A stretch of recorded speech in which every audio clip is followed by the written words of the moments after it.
பாருங்கள் ஃப்ரெண்ட்ஸ், பூ கட்டுறேன். எனக்கும் பூ கட்ட தெரியும்.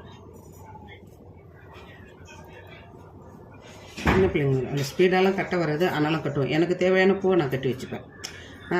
நாங்களாம் ஊரில் இருக்கும்போது பூவெல்லாம் மொத்தமாக வாங்குறது.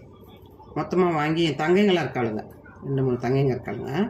அவளுங்க வீட்டில் சொல்லிவிடுவேன், தங்கைங்க தம்பி பிள்ளைங்கள்லாம் வருங்க வீட்டுக்கு. அப்போ லீவு வந்துச்சுன்னா எல்லாம் சம்மர் வெக்கேஷனுக்கு லீவுக்கு வீட்டுக்கு வருவாங்க. அப்போ என்ன பண்ணுவோம், பூ நிறைய வாங்கி கொட்டிடுவேன். ரவுண்டாக உட்காந்துக்கிட்டு கட்டுங்க எல்லாரும், யார் யார் எவ்வளோ பூ கட்டுறீங்களோ அவங்கவுங்களுக்கு அந்த பூ நீங்கள் வச்சுக்கோங்க, உங்கள் தலையில் வச்சுக்கோங்க அப்படின்னு சொல்லிடுவேன். அப்போ பூ கட்டுறதுக்கும் ஒரு ப்ராக்டிஸ் ஆகிடும், பிள்ளைங்களுக்கும் ஒரு சந்தோஷம். நம்ம நிறைய பூ கட்டினோம்னா நீளமாக எவ்வளோ நீளத்துக்கு கட்ட முடியுமோ அவ்வளோ நீளத்துக்கு நம்ம தலையில் பூ வச்சுக்கலாம். தங்கச்சிங்களுக்கு எல்லாருக்குமே முடி நிறைய நீளமாக இருக்கும் அவங்களுக்கு. அப்போ இப்போயும் நீளமாக தான் இருக்குது. அப்போ வச்சுப்பாளுங்க, கட்டுவாளுங்க, முடி போட்டி போட்டு தான் கட்டுவாளுங்க பூவை. ஆளுக்கு நீ எத்தனை முழம் நான் எத்தனை முழம் அப்படி.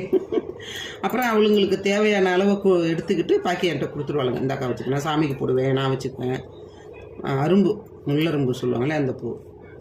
இப்போ எல்லாம் இப்போ கல்யாணம் ஆகி அதுவும் குடும்பம் குட்டின்னு வீடு கல்யாணம் பண்ணிட்டு போயிட்டாளுங்க. அவளுங்களுக்கெல்லாம் பெரிய பெரிய பிள்ளைங்களாம் ஆகிட்டாளுங்க. பிள்ளைங்களாம் காலேஜ் படிக்குதுங்க, ஸ்கூல் படிக்குதுங்க. அப்புறம் வேலைக்கு போயிடுச்சு. ஒரு தங்கையோட பொண்ணு வந்து இப்போ பிள்ளைங்க வந்து வேலைக்கு போயிடுச்சுங்க.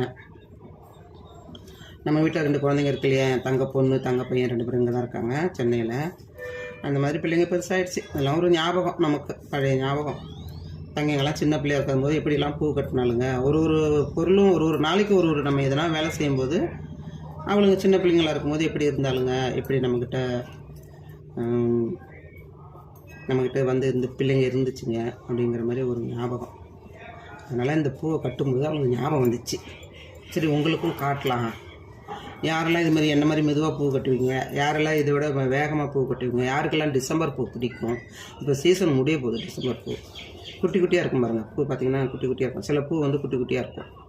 முடிய போகுது இல்லையா, ஜனவரி 22 தேதி ஆகிடுச்சுன்னு நினைக்கிறேன். இன்றைக்கி சீசன் முடிய போகுது.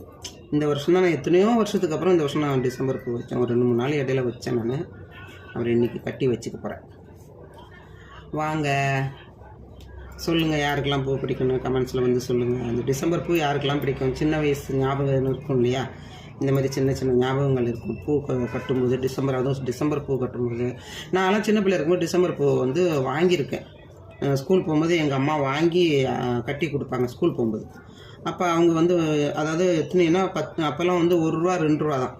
இப்போ தான் 10 ரூபாய்க்கு 10 பூ கொடுக்குறாங்களே. ஐயோ ராமா, ரொம்ப கஷ்டமாக இருக்குது.